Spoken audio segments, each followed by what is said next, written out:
Welcome. In this concluding lecture on shear stresses in beams, we shall look into some practice problems. Practice problem 14 is stated as follows. A beam of square section subjected to a vertical shear force S is placed so that one of its diagonals is horizontal. Sketch the shear stress distribution for the section.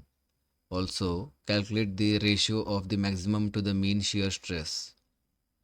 You may now pause the video for a few moments and resume watching the video when your solution is ready.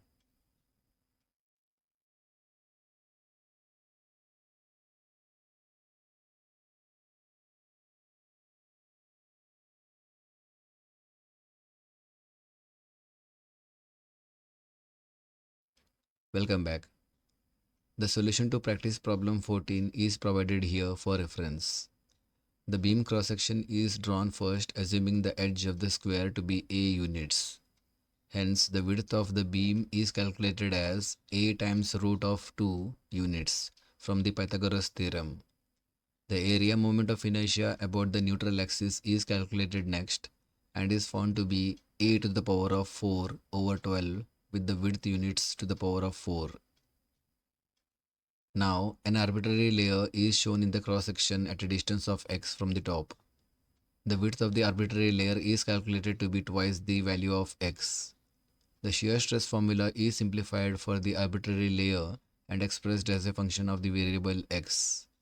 We find the maximum shear stress by taking the first derivative of shear stress with respect to x and equating it to 0. The maximum shear stress is calculated to be occurring in the layer at a distance of 3 over 4 times A over root of 2. Inserting this x value in the shear stress equation, the maximum shear stress is found out as 9 over 8 times S over square of A.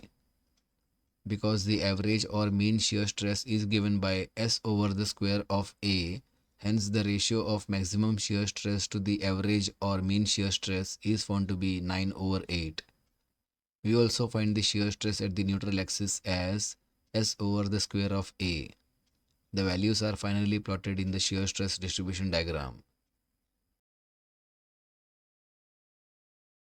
Now, the practice problem 15 is stated as follows.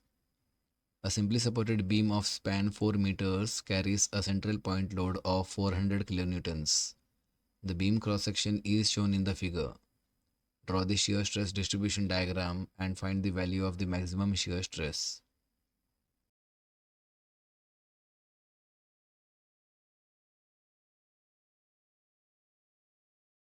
You may again pause the video for a few moments and resume watching the video when your solution is ready.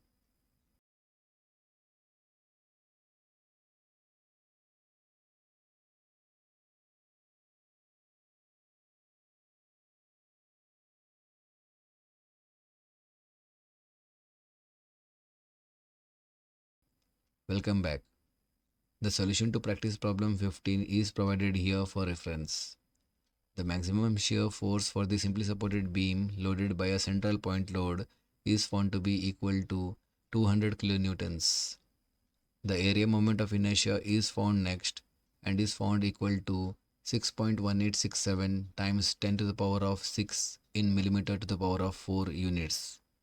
Using the general formula, the shear stress for various imported layers are found out, namely for the layer AB with width 40 millimeters as 51.724 megapascals. For the same layer but with a width of 120 millimeters, the shear stress is found to be 17.24 megapascals. For the layer passing through the neutral axis, the shear stress is calculated and has a value of 23.707 megapascals. The values so obtained are plotted in the form of a shear stress distribution diagram and labeled accordingly. Finally, we have the practice problem 16 and is stated as follows. Determine the concentrated load which when placed at the free end of a cantilever beam of length 1 meter would produce a shear stress 1.5 Newton per millimeter square at the level of neutral axis of the section carrying the maximum shear. Assume that the beam has a uniform rectangular cross section 200 millimeters in width, and 400 millimeters in depth. Hence, compute the maximum compressive and tensile stresses due to bending over the cross section at the fixed end of the cantilever.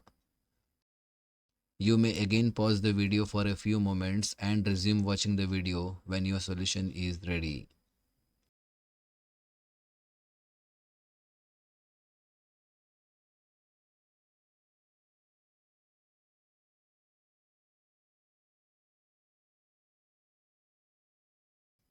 Welcome back.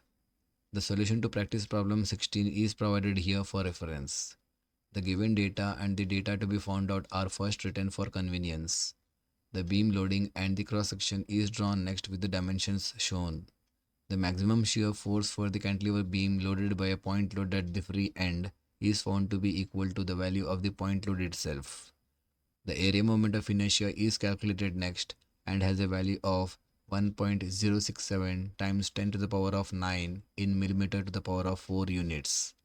Invoking the shear stress formula at the neutral axis of the section, the load P is calculated to have a value of 80 kilonewtons. The flexure formula is then used to find the value of the maximum bending stress at the fixed end of the cantilever beam in the top and bottom layers of the section and is given by 15 megapascals. To complete the solution, we draw the shear stress and bending stress distribution diagrams beside the beam cross section and label them accordingly.